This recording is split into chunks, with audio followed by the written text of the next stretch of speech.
दोस्तों, आज की इस वीडियो में स्वागत है। इससे पहले वीडियो में हम लोगों ने जाना था राष्ट्रीय आय क्या होता है और आज की वीडियो में हम लोग जानेंगे राष्ट्रीय आय में वृद्धि या कमी के क्या-क्या कारण हो सकते हैं। तो चलिए जवाब को देख लेते हैं। जवाब हमें 4 पॉइंट्स में मिलने वाले हैं। पहला जो पॉइंट है, जनसंख्या वृद्धि या कमी।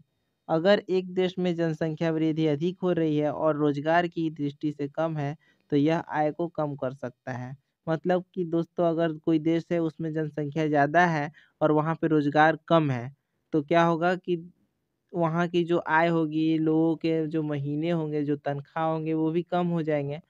तो उससे क्या होगा कि हमारा जो देश है वो उन्नति नहीं करेगा, वो थोड़ा डाउन हो जाएगा, ठीक है? दूसरा पॉइंट है तकनीकी प्रगति।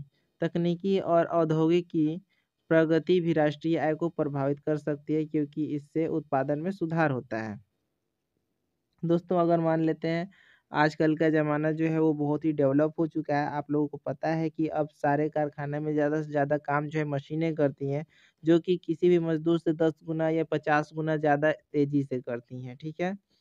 तो अगर किसी देश में ज़्यादा से ज़्यादा मशीनें हैं तो वो भी समझ सकते हैं हम लोग कि उसके देश की जो आय है, प्रति व्यक्ति आय या जो राष्ट्रीय आय है, वो सब बढ़ा रहेगा, ठीक है?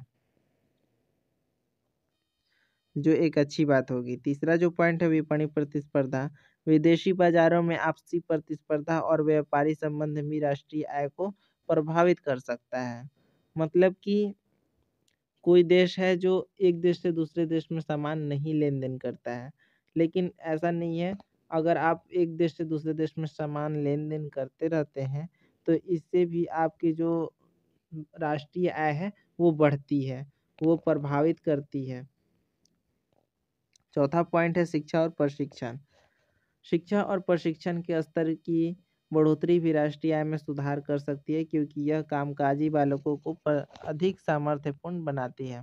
प्रशिक्षण शिक्षा और प्रशिक्षण जो है, मतलब कि किसी भी देश में अगर शिक्षित लोग हैं तो वो ज़्यादा से ज़्यादा पैसा कमाएँगे, है कि नहीं? और प्रशिक्षित यानी कि अगर कोई इंसान है वो काम करते-करते सीखा हुआ है, बहुत सारा चीज़ उसे पता है, कैसे क्या बनता है, क्या करना चाहिए। तो ये जो है शिक्षित प्रशिक्षित लोग, ये भी बहुत ज़रूरी है कि ये नागरिक होने चाहिए। तो इससे क्या होगा, जो हमारा देश का राष्ट्रीय आय है वो भी बढ़ेगा, अगर नहीं होंगे तो नहीं बढ़ेगा, घटेगा। चलिए इसे एक उदाहरण के द्वारा समझा देते हैं आपको ताकि आपको आसानी से समझ में आ जाए। सोचिए एक गाँव है जहाँ कुछ लोग खेती करते हैं, ठीक है? कुछ लोग दुकान भी चलाते होंगे और कुछ लोग वहाँ पे अलग-अलग तरह के काम भी करते होंगे। तो गाँव में सभी लोग मिलकर उत्पादित चीज़ों का कुल मूल्य होता होगा, ठीक है? मतलब कि जो भी सब लोग काम कर रहे हैं, सब लोग का महीना जब मिलता होगा एक साथ, तो उन सबको जब हम जोड़ेंगे तो क्या हो जाएगा, वह गाँव की आय हो जाएगा, ठीक है? उस गाँव की आय हो जाएगा यानी महीना। जब गाँव के लोग ज़्यादा मेहनत करेंगे तो क्या होगा, वहाँ पे ज़्यादा से ज़्यादा फसलें उगेंगी, ज़्यादा से ज़्यादा उत्पादन होंगे, तो क्या होगा उससे जो उन लोगों की आय है वो भी बढ़ जाएगी, गाँव की आय बढ़ जाएगी। अगर वही लोग जो है मेहनत नहीं करेंगे, मेहनत कम करेंगे और उत्पादन भी उस कारण से क्या होगा कि कम होगा, तो क्या होगा, गाँव की जो आय है वो भी कम हो जाएगी। उसी तरह से उस गाँव के जगह पर अगर हम अपने देश को रख देते हैं, तब हमें समझ में आएगा कि ठीक इसी तरह से क्या होगा कि अगर हम लोग कम मेहनत करेंगे, तो कम आय होगा, तो जिस कारण से हमारा जो राष्ट्रीय आय है वो भी घट जाएगा। अगर हम लोग ज़्यादा मेहनत करेंगे, ज़्यादा उत्पादन करेंगे, तो हमारा देश का राष्ट्रीय आय बढ़ जाएगा।